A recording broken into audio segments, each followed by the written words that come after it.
नमस्कार दोस्तों। आज हम आपको वट सावित्री व्रत पर सुनी जाने वाली सत्यवान और सावित्री की कथा सुनाने जा रहे हैं। एक समय की बात है। एक अश्वपति नाम के राजा थे। उनकी कोई संतान नहीं थी। राजा ने संतान प्राप्ति के लिए अनेकों यज्ञ किए, जिसके फलस्वरूप उन्हें एक तेजस्वी कन्या की प्राप्ति हुई। राजा ने कन्या का नाम सावित्री रखा।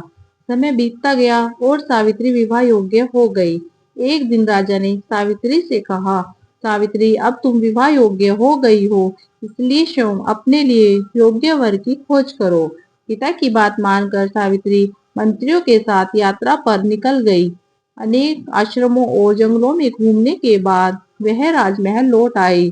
संयोगवश उस समय उसके पिता के साथ देव ऋषि नारद भी थे। सावित्री ने उन्हें प्रणाम किया।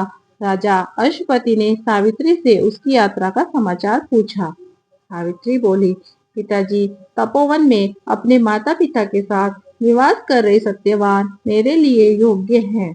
मैंने उन्हें मन से अपना पति चुना है। सावित्री की बात सुनकर देव ऋषि नारद चौंक उठे और बोले, राजन, सावित्री ने तो बहुत बड़ी भूल कर दी है।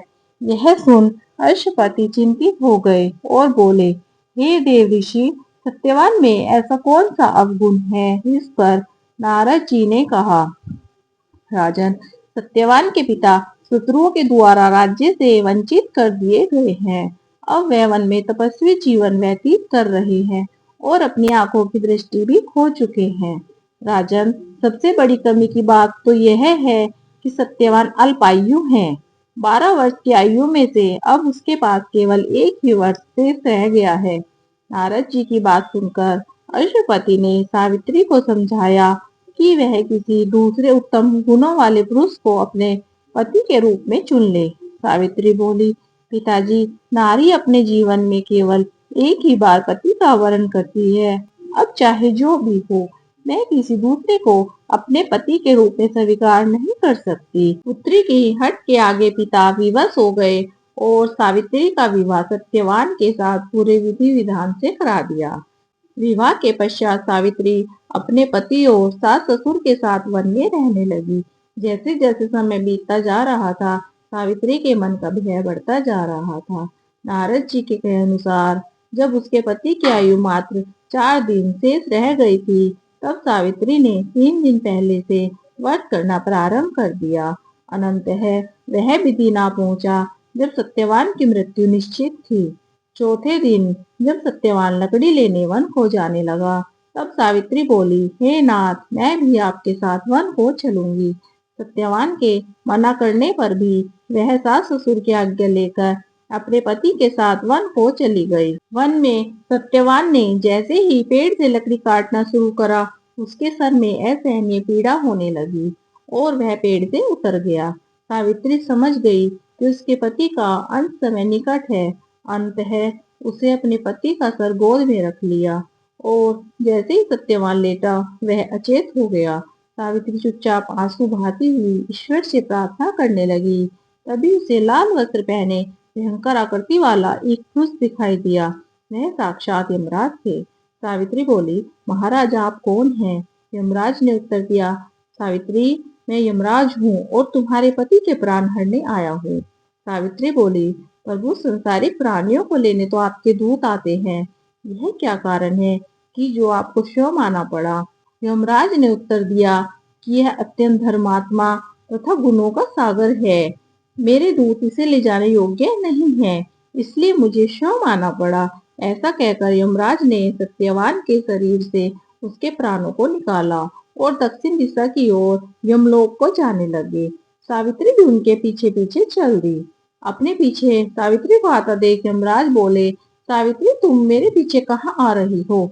सावित्री बोली, मेरे पति जहाँ जाएंगे मैं भी वहीं जाऊंगी, यही मेरा धर्म है। यमराज के बहुत समझाने पर भी सावित्री नहीं मानी। उसके पतिव्रता धर्म की निष्ठा को देखकर यमराज बोले कि तुम अपने पति के प्राण के बदले कोई भी वरदान मांग लो। सावित्री ने अपने सास ससुर की आंखें मांगी और यमराज ने तथास्तु कहा और आगे चले। फिर से सावित्री उनके पीछे पीछे चल दी। तब यमराज ने सावित्री से कहा, एक वर और मांग लो।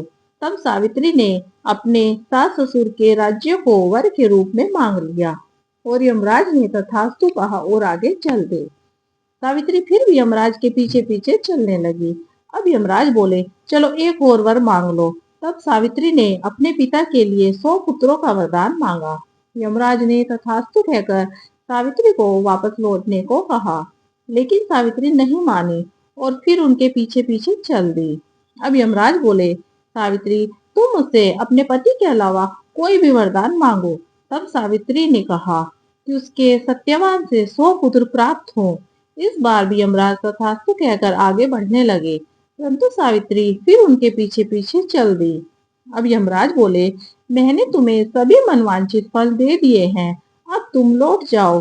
तब सावित्री बोली, महाराज आपने मुझे सत्यवान से 100 यशस्वी पुत्रों का वरदान दिया है और सत्यवान के बिना पुत्र कैसे संभव होंगे।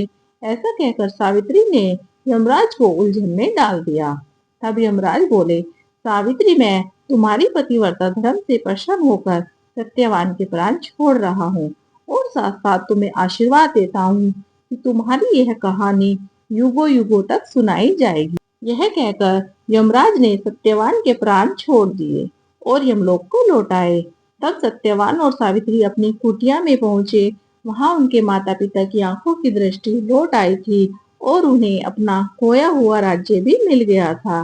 दोस्तों, यह थी वट सावित्री व्रत की कथा। यह कथा करने और सुनने से विवाहित स्त्रियों के जीवन के सभी दुख दूर हो जाते हैं और उनके पति को लंबी आयु मिलती है। धन्यवाद दोस्तों। दोस्तों, यदि आपको मेरा वीडियो अच्छा लगा हो तो प्लीज लाइक जरूर कीजिएगा और हमारे चैनल को सब्सक्राइब कीजिएगा। धन्यवाद।